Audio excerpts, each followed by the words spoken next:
Welcome to The Lock Shop with Nielson and Hustler, powered by Coolbet Canada.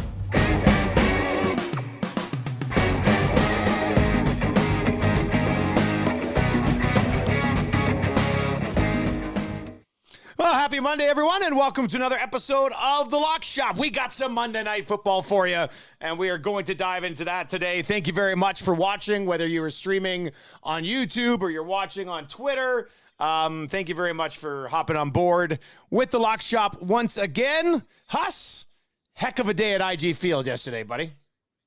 Oh, my God. I'm giving myself the Barry Horowitz pat on the back that I even had any voice left to do Winnipeg Sports Talk in The Lock Shop yesterday. Oh, man, it was quite a weekend, and it finished off with the game that, we here in Winnipeg had really been waiting for a couple months. It seemed pretty evident that the Bombers would be playing at home, one win away from making it to Regina and competing, representing the Western Division in the CFL for the third consecutive year. The fans stood up. They were loud. Woo. The Bomber team came out. The broadcasters for the game stepped up with huge, big-time playoff performance as well. Hey, you know what? In all seriousness, I mean, you're my guy, and we do this every day, but I got to give you congratulations on an amazing season. I mean, we heard it all day today in Winnipeg Sports Talk. I mean, listen, much love to Rod. He'll do a great job in the game, but it's a lot of love for the job you did calling CFL games this year, and you will definitely be missed on Grey Cup Sunday, not in front of the microphone, but I know those Grey Cups will be very much so in your future. And listen, there's a lot of great Bomber games that you called this year. So yeah, and not just the fun we have on the Lock Shop is getting you some fans here in the city of Winnipeg. It was a great season, my friend. No, that's awesome. Yeah, look, man, it's the league, especially in the West. Like, being the voice of the league in the West is really where you want to be. I mean, and I say that because I've just been in the West basically since I started, but Regina and Winnipeg and Edmonton when they're on has always been great here, and the resurgence in BC and Calgary's been so damn good for so long. I mean, the league provides me with all the excitement I need. It's just a matter of trying to keep it on the rails. So I have a lot of fun doing it, and I hope to call a Grey Cup one day, and hopefully it'll happen. So it'll be good when it does. There's no doubt about that. No, you're going to be in Regina, just helping out. I'm just chilling. But if you see Dustin Nielson out this week, this might be the time to grab him and twist his rubber arm into having a cold one, because the Dusty train will not be going to the booth. So I think you might actually be able to max out. Take advantage of this, because future Grey Cup weeks, you won't be as wide open to really enjoy it. I was just like, I'll be at Spirit Edmonton Friday night and Saturday night. So if I'm in there, it should be fun. All right, let's slide over. Go to Touchdown Manitoba. Make sure you hit Touchdown Manitoba on Friday. Well, I'll try to hit all of them. I'll try to hit all of them for sure. Yeah, no, definitely. I will 100% try to get to as many of those. I know the Grey Cup Fun Police are having an event, and one of those guys has reached out. So I'll be plenty busy being out there. I'm rolling in Friday and coming home Monday. So it should be good. All right, well, Pat Gregoire from Coolbet is going to join us. But let's break down yesterday, buddy. The Dallas Cowboys. Damn you, Mike McCarthy. God. Yeah, let's not allow the Bombers going to the Grey Cup to overlook the fact that the Dallas Cowboys prevented a perfect Sunday for yours truly. We got the Chiefs. We got the Steelers. Shout out to Pittsburgh for getting that done on the money line. We got the Giants. And then I'll be honest, I didn't see any of the game because I was obviously at IG Field, but I was feeling pretty good about a 4-0 week when the Cowboys were up 14 going into the fourth quarter and somehow blew it, and the Packers come back and really salvaged what's left of their season with a slump-busting win over a very good Cowboys team there yesterday. Hit the parlay as well, the Argos -3, Bombers points as well. So I cannot complain, but I did feel like I got done dirty, and we got done dirty by the Dallas Cowboys yesterday. And I guess maybe that made me feel better about losing the partner parlay, because I was the one that threw the Rams out there, even though I didn't put them on the best bets. Very surprising to see them struggle. But the minute Cooper Kupp went out, you realize that they just don't have the weapons anymore in LA. And neither of those teams are any good anyways. And hopefully we won't be talking too much about the Rams or Cardinals for the rest of the way.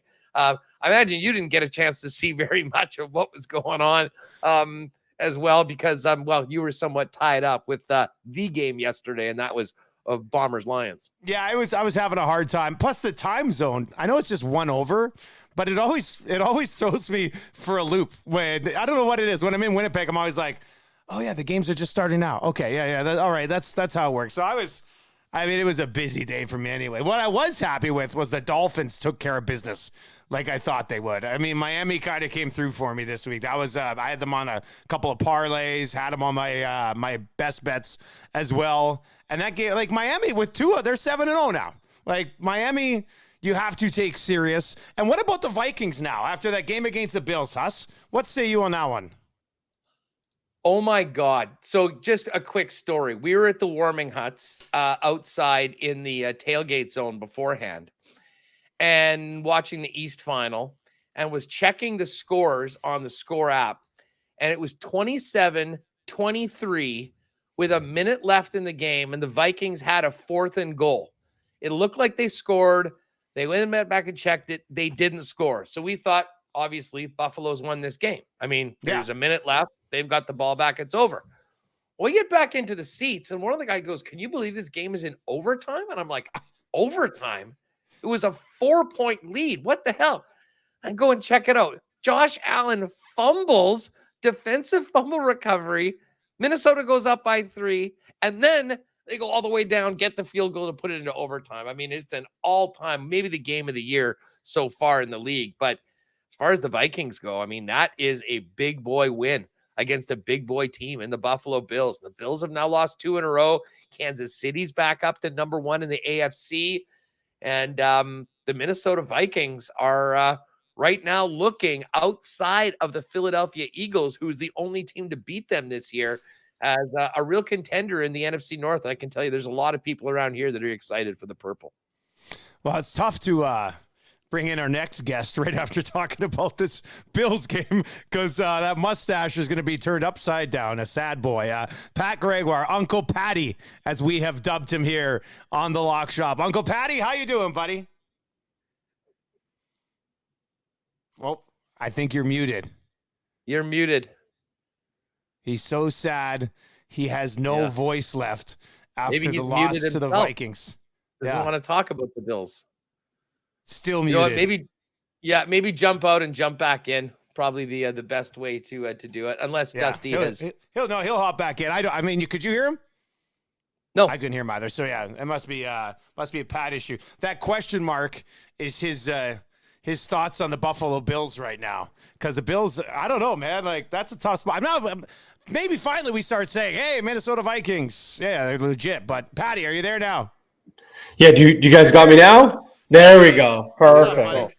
Perfect. Well, good thing I wasn't mic'd up yesterday during that game, because that was tough, man. And you know what? I don't want to overreact, and I don't want to be, that guy. The sky's falling, but man, there are certainly some issues with this team and some concerning things with the play calling. The fact that it's like football 101. Like, you're playing with the lead, you run the ball in the second half. They once again get away from what was working in the first half and completely get away from the run. Like, the run, they finally had some sort of semblance of a run game.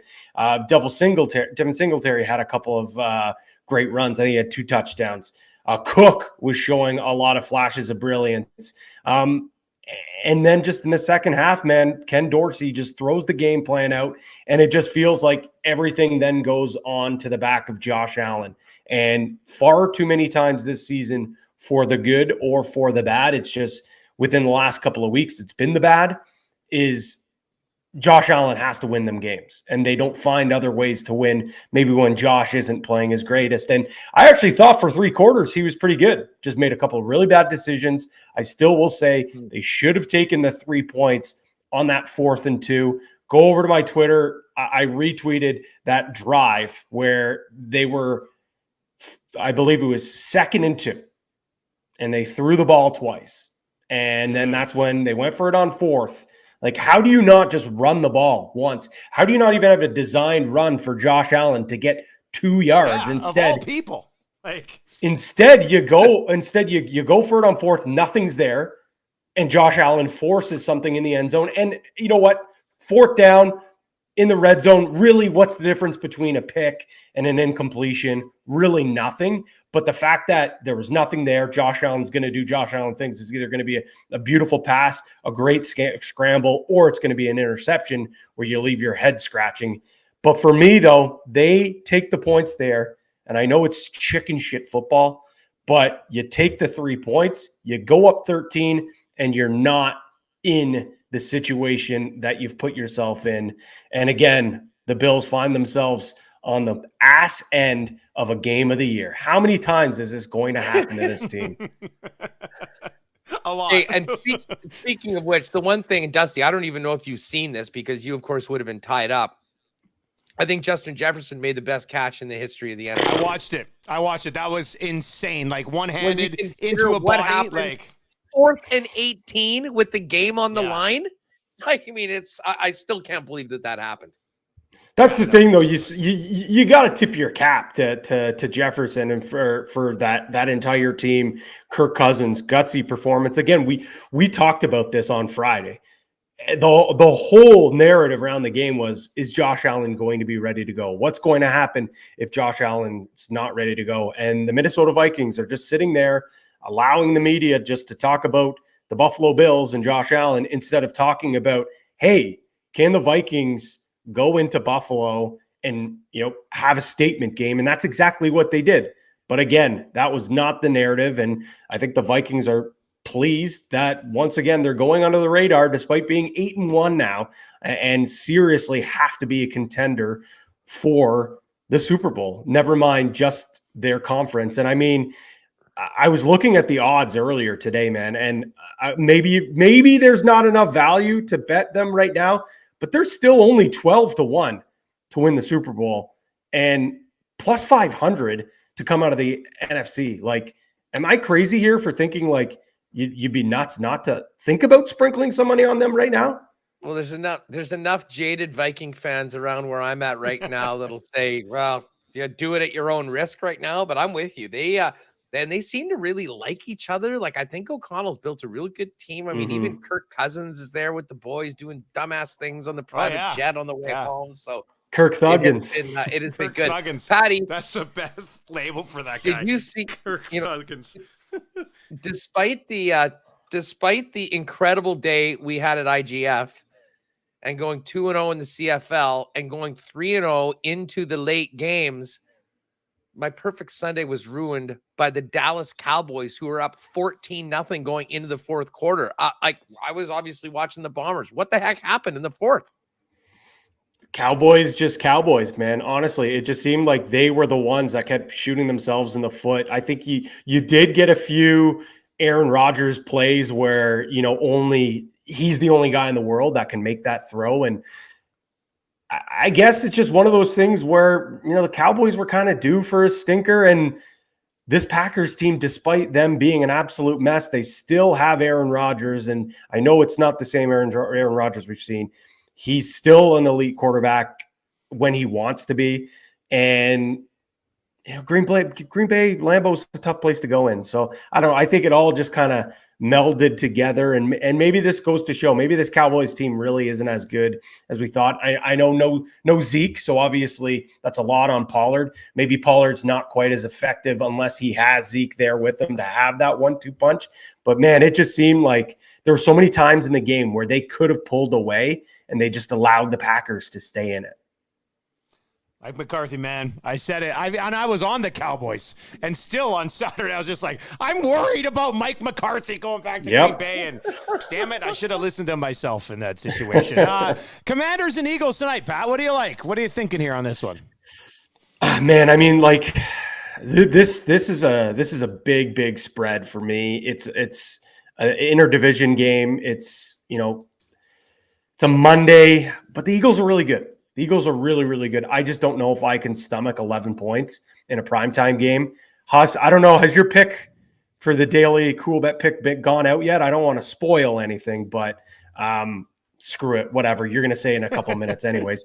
I think the over is the play here. I really do. I really think the over is the play. The Eagles have shown no reason not to think that this offense is not going to slow down at any point. For me as well, when you look at the Commanders, something that they've been able to do over the past few weeks with Heineke coming in, they can put points up on the board as well. So I think if you think the Commanders are going to stay in this game, maybe you lean to obviously taking the Commanders and go with the under. But if you think this is going to be a shootout and maybe the Commanders have a little bit of a backdoor, even if this is a blowout, I think, the Eagles can do a lot of the heavy lifting here. For me, though, like my two favorite plays, I love Jalen Hurts over a passing touchdown and a half. You're getting that at even money. And I haven't taken a look at it, but I know all the talk with this Eagles team is, they're one of the best starting teams, in the league, especially against the spread, 7-0-1 against the spread in the first half. So I think that's going to be a play for me as well. Yeah, and just a quick heads up. I mean, when I did the pick earlier today and I was still on the over, it was 43.5. It's now gone to 43. And, if you look, it's sort of weird. If you look at 43 right now, the over is minus 110, but it's actually moved minus 109 for over 42.5 right now. So if you do like the over, click it to minus 40 or 42.5. It's essentially the same number. You'll get that extra half point. Yeah, I think that is it's a really nice spot to be. Philly's going to score. I have no doubts that Philly's going to get theirs. And as I said in the daily pick, I mean, being a Heineke stan, I think they'll, put some points up on the board. Exactly. And of course, Patty, I mean, after I chickened out and changed my pick for the primetime over 3.5 field goals on Thursday Night Football. Now, I did move it over to the running back prop, which did cash, but it wasn't cashing at plus 130, plus 135 tonight. And listen, I know it's going to be somewhat cold, like 4 or 5 degrees Celsius, but the wind won't be a huge factor, about 15 kilometers an hour right now. So, I mean, listen, it's just almost tradition in the lock shop to jump on that with the field goal kickers. So we'll see what we get on that one as well tonight. Yeah, I think at this point you just have to go with it. It's been cashing in at an alarming rate. I know I was kind of doing my deep dive for my pick, which if you haven't seen it, head over to our Twitter page. I channeled my inner Herb Brooks. I went with Jalen Hurts over 1.5 passing touchdowns. I really like that. Yeah, that's good.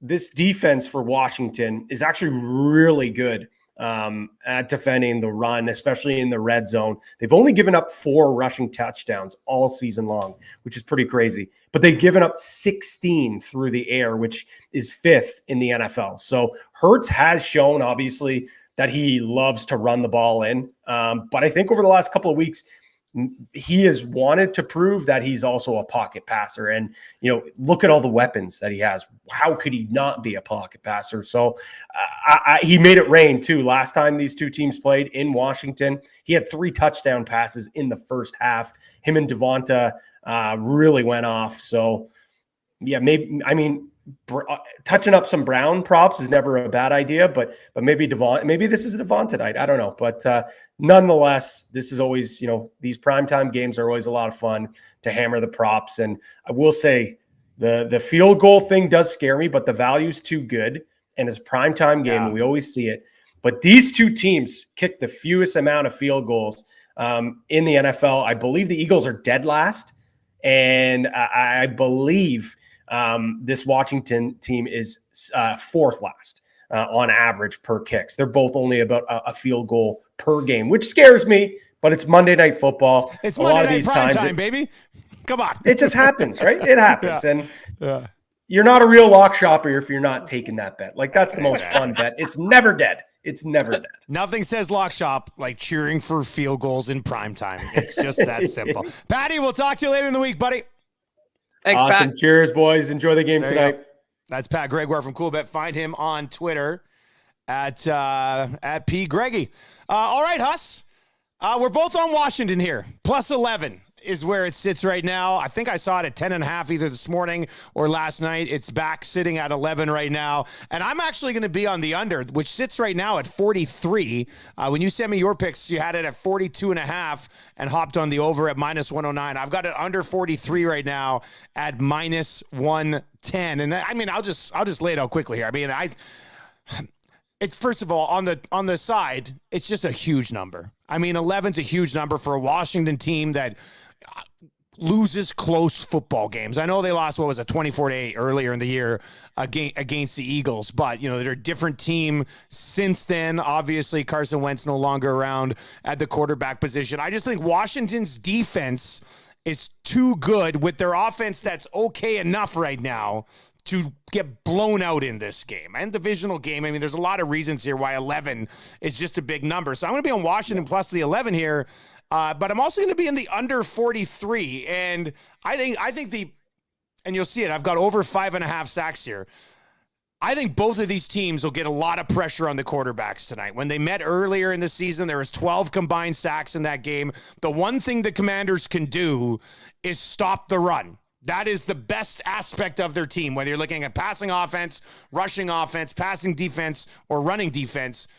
Their ground defense is what they do best, which could be key against the Philadelphia Eagles tonight, which could help them keep this game close. The other aspect of the under I look at is, and I'm with you, I like Heineke way more than Carson Wentz, but this team has scored more than 17 points once in their last 7 games. They've been under in 6 of their last 7, and that's because they can't score more than 17 points. So maybe it happens tonight against the Eagles. Maybe the Eagles get up early and there's a backdoor cover that also hits the over. Probably exactly how it's going to go now that I've said it. But I'm going to get on the under at 43 here and Washington plus 11 in like a 24-15-ish type of game, something like that. Yeah, I mean, listen, I'm not far off, and I do think this will be very close to where the total is. I'm with you on Washington, and again, I don't think we'll be putting our left hands up at the end of the game, but I do think that they can hang in this. And listen, if there's one thing that we've seen so far this year, big double-digit underdogs have had a very, very nice conversion rate. I've sort of been riding with the Commanders the last few weeks anyways, so maybe they get a bit of the benefit of the doubt, but listen, I do think that they'll put all the stops right now. They're in such a competitive division. They absolutely need to steal 1 or 2 against a team that everyone else is losing to. I'm not sure that happens, but I do think they can be competitive. The team total for the Commanders is 15. I think they can get to 17 or so. And listen, I think that, the Eagles are probably a lock to, get to, 27, 28, 30 points. And what are they at? 26.5 for a team total? I think so. 26.5 at -132, 27 at -112, 27.5 at -109. So really 27.5. So, if that happens, and I do think it will, and Washington gets close to that number of 17 or so, I think we'll get on it. But listen, this is probably going to be within a couple points either way. And that's why it's interesting to see the way this line has moved over the last couple hours as it goes into. But I'm going to go with the over 42.5 and Washington plus 11. We went over the field goal props already, and it is a little bit unnerving knowing how few field goals that the Eagles have kicked so far this year. But I kind of think that will even out at the end. It's not like they just exclusively go for it nonstop. And when you're looking to win and beat a divisional opponent, at some point, you got to hold your nose and take the points. And I wouldn't at all be surprised if they do that. They certainly have a good kicker that they can rely on. And listen, Antonio Gibson, the demise of Antonio Gibson, I thought was greatly overstated and was somewhat premature. He's been involved a lot more as of late, including in the receiving game. I know we thought it was sort of going to be J.D. McKissick. I have a feeling when Antonio Gibson's in, the defense is less looking for that dump off. Well, this is where he should be involved. This is where he should be involved. Well, exactly. And listen, with as good as the Eagles secondary is, I think we're going to have some situations where Heineke's going to want to throw the ball and he just won't have the guys open. So the default will be to dump off to the back in Antonio Gibson. So I do like Gibson over 23.5 receiving yards for tonight's game as well. Yeah, and my other one, I mean, I'm on this all the time. It's A.J. Brown over 4.5. It's minus 152. It's not the best value, but A.J. Brown is the guy for Jalen Hurts. And coming off a game against Houston where he was only targeted 6 times. That's going to get cranked up. Prior to that, it was 10 targets, 8, 7, 7, 10, 8, 13. He's only not had 5 catches twice so far this season. So, yeah, I mean, this is, I don't even need to explain this. Anybody watching right now is like, oh, yeah, A.J. Brown over 4.5 catches tonight at minus 152. And then I laid out the sack prop a little bit earlier. The best thing about both of these defenses is that they can get to the quarterback without having to send everybody. Like they've got fronts that can do damage with just a 4-man rush, right? So I think I'm not going to sit here and say we see what we saw earlier in the year with the Eagles having 9 sacks because it's not Carson Wentz at quarterback, but they combined for 12 sacks last time. So you're going to get it at 5.5, and it's minus 125. So that's where we're looking on the Monday Nighter. You know what? I am very much looking forward to this game. I like watching the Philadelphia Eagles play football, buddy. It's as simple as that. They're entertaining. Yeah, no doubt. And I mean, as I said, regular listeners know I've been pretty high on what Washington's done. I mean, they should have beaten Minnesota last week. Should be on a little bit more of a run. But I think we can get an exciting game tonight. Let's see if the Commanders can put some points up. You know, the Eagles will, and hopefully we can get the right side, and one of us will be on the right one, and maybe cash a few props. Overall, was quite good yesterday prop wise. I know you hit the CD Lamb. Cole Kmet, by the way, for my start of the week from the fantasy show, had a monster day. I had him in DraftKings, couple touchdowns yesterday. So overall, great weekend. Hopefully we can finish strong.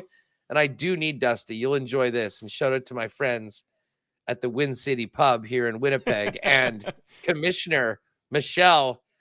I need the Eagles to win the week. My first winning week of the year, which would be nice. Couple hundred in the jeans, which will probably be invested in some World Cup futures, which we'll be talking about a little later on this week as well.